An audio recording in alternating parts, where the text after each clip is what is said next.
Welcome back. ఇక TDP పాలక మండలి సమావేశం నెల 18వ తేదీన జరగనుంది. టీటీడీ చైర్మన్ గా బీఆర్ నాయుడు పదవి బాధ్యతలు చేపట్టిన తర్వాత తొలి బోర్డు సమావేశం కావడంతో ఎంతో ప్రాధాన్యత సంతరించుకుంది. చైర్మన్ తో పాటు నూతనంగా ఎన్నికైన బోర్డు సభ్యులు కూడా ఈ తొలి సమావేశంలో పాల్గొనబోతున్నారు. ఇక టీటీడీలో గతంలో జరిగిన అవినీతి అక్రమాలపై జరుగుతున్న విచారణలతో పాటు దేవస్థానంలో పలు అభివృద్ధి కార్యక్రమాలపై కూడా చర్చించనున్నారు. ఇదే విషయానికి సంబంధించి మళ్ళీ లైవ్ అప్డేట్స్ మా కరెస్పాండెంట్ గోపి అందిస్తారు. Over to you Gopi. Sujana, మొత్తంగా తిరుమల తిరుపతి దేవస్థానానికి సంబంధించి చైర్మన్ గా బీఆర్ నాయుడిని ప్రభుత్వం నియమించిన తర్వాత మొదటి రోజే ఆయన ప్రత్యేకంగా సమావేశం అవడం జరిగింది. ఏదైతే ముఖ్యంగా బోర్డు సభ్యులు కూడా అదే రోజు ప్రమాణ స్వీకారం చేశారు.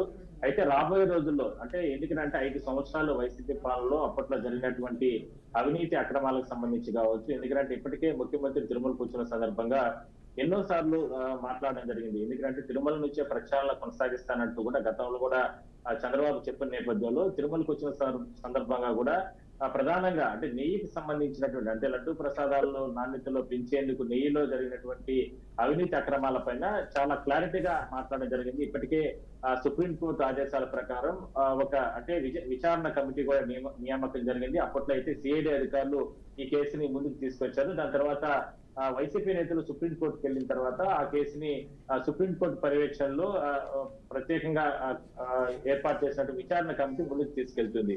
ఆ కేసు వివరాలతో పాటు దానికి సంబంధించినట్టు ఏ విధంగా ముందుకెళ్లాలనే అనే విషయానికి సంబంధించి కూడా ఆ బోర్డులో చర్చించే అవకాశం అయితే ఉంది. అయితే 18వ తారీఖున జరిగేటటువంటి తొలి పాలక మండలి సమావేశంలోనే టీటీడీ చైర్మన్ బీఆర్ నాయుడుతో పాటు బోర్డు సభ్యులందరూ కూడా చాలా విషయాలపైన నిర్ణయాలు తీసుకునే అవకాశం అయితే ఉంటుంది. గతంలో జరిగినటువంటి అవినీతి అక్రమాలకు సంబంధించి ఎందుకంటే ఇందాక మనం చెప్పుకున్నట్లు నెయ్యికి సంబంధించిన భారీ అక్రమాలు జరిగాయి. అదే విధంగానే శ్రీవారి ట్రస్ట్ కి సంబంధించి ప్రతిరోజు అంటే దాదాపుగా 1000 టికెట్లు అప్పట్లో ఇచ్చేవాళ్ళు. 1000 నుంచి 1500, 2000 టికెట్లు కూడా ఇచ్చేవాళ్ళు. ఒక్కొక్క టికెట్ 10,500 రూపాయలు అయితే 500 రూపాయలు మాత్రమే దానిపైన టికెట్ పైన రేటు కాస్ట్ ఉంటుంది.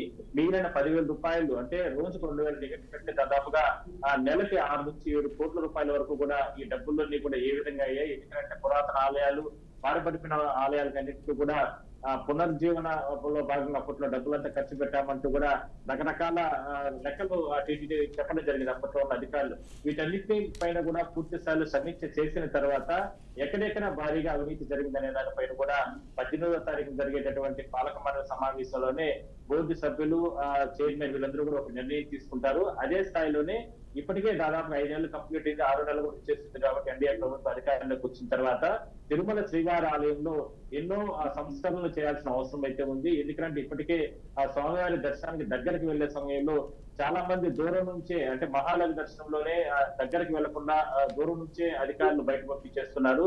దగ్గరికి వెళ్లే వెసులుబాటు కల్పించాలంటూ కూడా ఇప్పటికీ ఎన్నో రకాల ఫిర్యాదులు టీటీడీకి చెప్పడం జరిగింది. దానిపైన కూడా పూర్తి స్థాయిలో ఒక నిర్ణయం తీసుకునే అవకాశం అయితే ఉంటుంది. మరోవైపు టీటీడీ ఉద్యోగులకు సంబంధించి కావచ్చు, లేదంటే టీటీడీలో ఇప్పటికే కాంట్రాక్ట్ పద్ధతిలో ఉన్నటువంటి ఉద్యోగులు పర్మనెంట్ చేయాలని చెప్పి వాళ్ళు పెద్ద ఎత్తున ఆందోళన చేస్తున్నారు తిరుపతిలో. మరి వీళ్ళకందరికీ కూడా సమన్యాయం చేసే విధంగా కూడా బోర్డులో నిర్ణయాలు తీసుకునే అవకాశం అయితే ఉంటుంది. అయితే ఒకటి గతంలో 5 సంవత్సరాల్లో జరిగిన అవినీతి అక్రమాలపైన ఏ విధంగా విచారణ కొనసాగించాలి, వాటిపైన ఏ విధంగా ఎవరెవరిపైన చర్యలు తీసుకోవాలనేది ప్రధానంగా బోర్డులో చర్చిస్తారు. దాని తర్వాత రాబోయే రోజుల్లో సంస్కరణలు టీటీడీలు ఏ విధంగా తీసుకొచ్చే అంశాలపైన కూడా బోర్డు చైర్మన్ బీఆర్ నాయుడు వీళ్ళందరూ కూడా చర్చించే అవకాశం అయితే ఉంది.